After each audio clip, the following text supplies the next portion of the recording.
Lads, I have to say, we got a whole bunch of new characters today. I mean, it's like when you're in a video game, you just finished a chapter and all of a sudden, an entire new region opens up with an entirely new cast of characters coming your way, and that's basically the case for our main duo.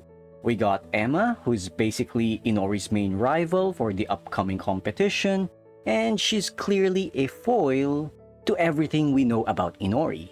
She's calm, cool, collected, that kind of girl.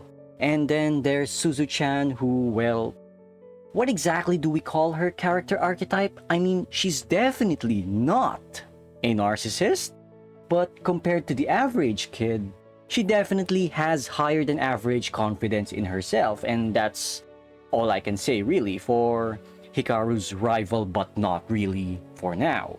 We also got Seira, who's probably the rowdiest kid in the block.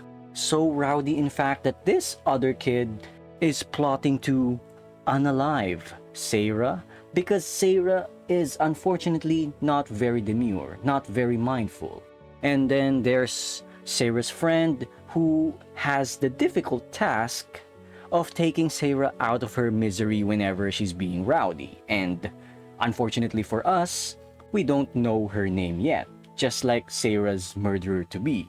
There's also these triplets who are from the same talented organization as Emma and Suzu-chan.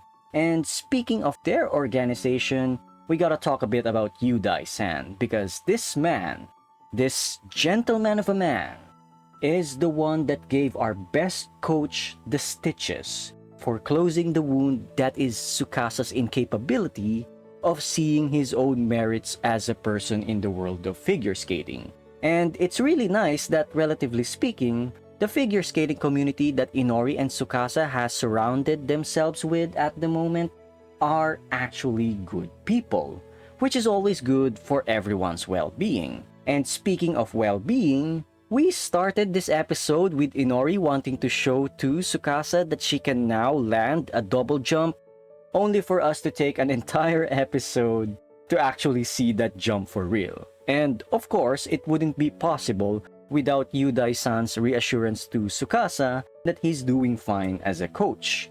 And we really thought that was the end of it. But the final scene of the episode had other ideas, and we're now witnessing the most horrific scenario that any person shouldn't experience, i.e., forgetting your most important item in a most important meeting. In this case, Inori's skates have taken a leave of absence during the worst possible time, and while rental skates can save the day next episode if Inori really forgot to bring her skates, everyone and their mother would know that it just doesn't feel the same when you're forced to make do with the equipment that you're not used to. So yeah, that's about it for me. Until next time then, everyone.